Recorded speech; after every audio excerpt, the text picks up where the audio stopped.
नमस्ते दोस्तों, स्वागत है आपका मेरे इस YouTube चैनल पर।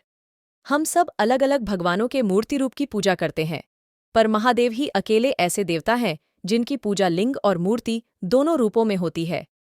ऐसा क्यों है? आइए जानते हैं।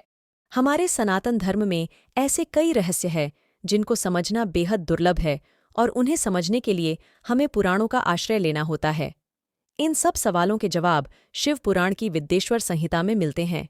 यही प्रश्न सनत कुमार ने मंदराचल पर्वत पर शिव के वाहन नंदी से पूछा था कि शिवलिंग और मूर्ति रूप से पूजा का राज आखिर क्या है। इसके जवाब में नंदिकेश्वर कहते हैं कि हे सनत कुमार, आपके इस प्रश्न का हम जैसे लोगों के द्वारा उत्तर नहीं दिया जा सकता है।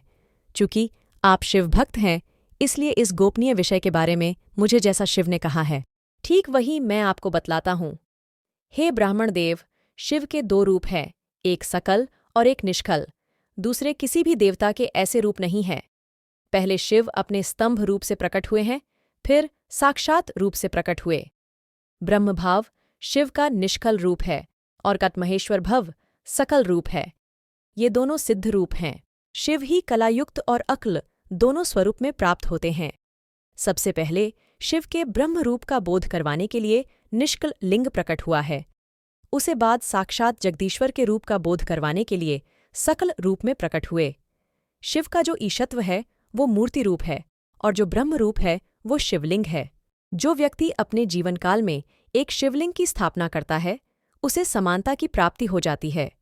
अगर एक से अधिक शिवलिंग अपने जीवनकाल में स्थापित कर दे, तो वो शिव के साथ एकत्व को प्राप्त होता है। शिव पुराण के अनुसार शिवलिंग की तुलना में मूर्ति पूजन गौण कर्म है, इसलिए प्रधान शिवलिंग ही है।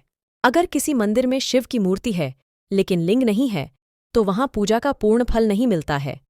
शिवलिंग शिव के निराकार स्वरूप का प्रतीक है। शिव से भिन्न जो दूसरे देवता हैं, वो सकल ब्रह्म नहीं है, इसलिए उनकी लिंग रूप में पूजा का विधान नहीं है। लिंग महापुराण के अनुसार क्या है? शिवलिंग की कथा। लिंग महापुराण के अनुसार एक बार भगवान ब्रह्मा और विष्णु के बीच अपनी अपनी श्रेष्ठता साबित करने को लेकर विवाद हुआ।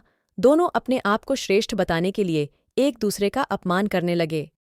लेकिन जब दोनों का विवाद चरम सीमा तक पहुंच गया, तब अग्नि की ज्वालाओं से लिपटा एक विशाल लिंग दोनों देशों के बीच आकर स्थापित हो गया और दोनों देव इस लिंग के रहस्य का पता लगाने में जुट गए। उस समय भगवान ब्रह्मा उस लिंग के ऊपर की तरफ बढ़े और भगवान विष्णु नीचे की ओर जाने लगे। कई हजारों सालों तक जब दोनों देव इस लिंग का पता लगा पाने में असफल रहे, तब वो लिंग के पास पहुंचे और लिंग के पास पहुंचते ही दोनों देशों को लिंग से ओम स्वर की ध्वनि सुनाई देने लगी। दोनों ने लिंग की आराधना की, जिससे भगवान शिव प्रसन्न हुए और शिव जी विशाल लिंग से प्रकट हुए। उन्होंने दोनों देवों को सद्बुद्धि का वरदान दिया। तब से लिंग रूप में भगवान शिव की आराधना की जाने लगी।